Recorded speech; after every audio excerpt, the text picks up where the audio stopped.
Hello there guys and welcome back to a brand new Star Wars Squadrons video. Now last night at EA Play Live we got our first ever look at gameplay for Star Wars Squadrons, along with a ton of details about how things work, a class system for the ships and so much more.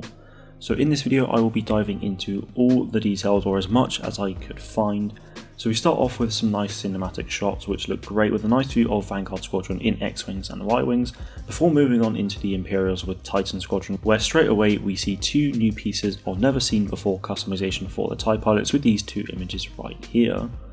As we go along through the trailer, we are then reminded that the game features a single player campaign that allows you to play as both the Empire and the New Republic, along with online multiplayer battles, as well as full VR support across the entire game. In the single player campaign you can play as both sides, with the option to customize their looks.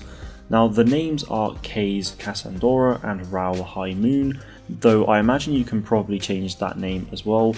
As the main focus of the reveal trailer you had a female rebel and a male Imperial, however now it is a female Imperial and a male rebel, though we shall see. Either way, you will be able to experience the entire game in first person, as inside your cockpit you have a number of instruments to focus on. These are power management, combat display, ship status, laser charge, components, sensors and speed indicator. Most of these are very self-explanatory, with speed of course being speed. The sensor appears to be a mini-map, components seem to be your missiles and other gadgets, laser charge is likely how long you fire until you overheat, ship status is health, and then combat display will then show your target with what appears to be their name and also their ship status as well. Shortly following on from that, we then get a good look at Hera Syndulla in her first ever photorealistic appearance, along with Admiral Ray Sloan, a character many of you may well be familiar with if you have read the Aftermath trilogy.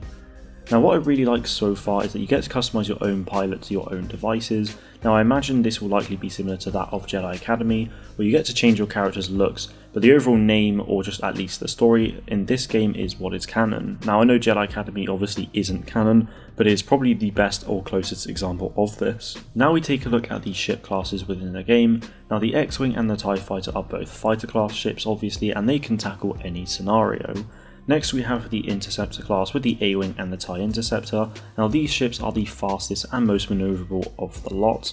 The third class is the support class with the TIE Reaper and the U-Wing, and they will be there to support their allies in all kinds of situations. And lastly we then have the Bomber class for the TIE Bomber and the Y-Wing, and these ships will of course then be the slowest and toughest of them all, however they will be able to deal very heavy blows. Next up is a quick look of TIE Bomber customization. Now I'm assuming this is just a very small percentage of the skins, but we get to see a nice white and black design, a red design, and even a metallic or even slightly rusted black colour as well. Now not only that, but we also get a bigger look at pilot customization for the Rebels, with this very interesting looking Celestin, a Twi'lek and a human female, along with different pilot outfits. Now this therefore means that we will be able to change the race, the gender and the outfit for our Rebel pilot, which looks really good.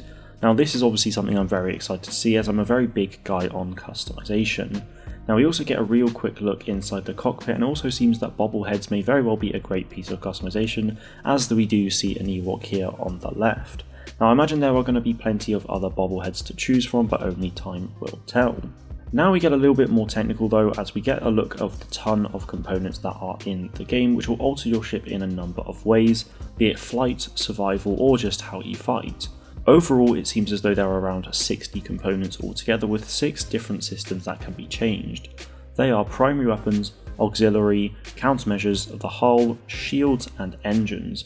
Now from all the customization that we've seen thus far, we know that this game is going to be in so much detail, and it truly is going to be one of the best playable Star Wars Starfighter experiences.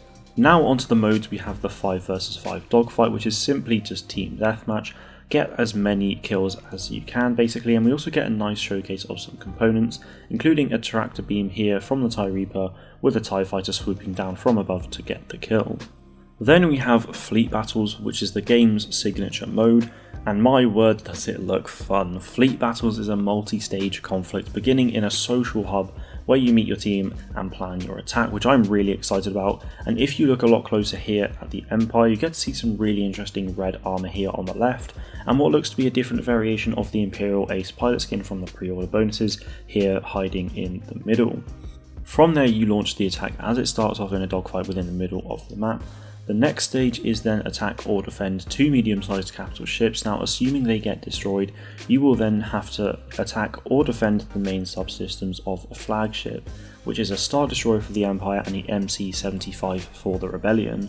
Now this mode works as a tug of war where you will either push the line forward or back, and is somewhat reminiscent of that of capital supremacy in Star Wars Battlefront 2.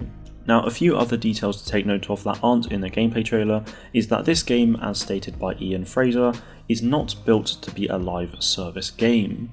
He goes on to say that this is not to say that we will never be adding anything.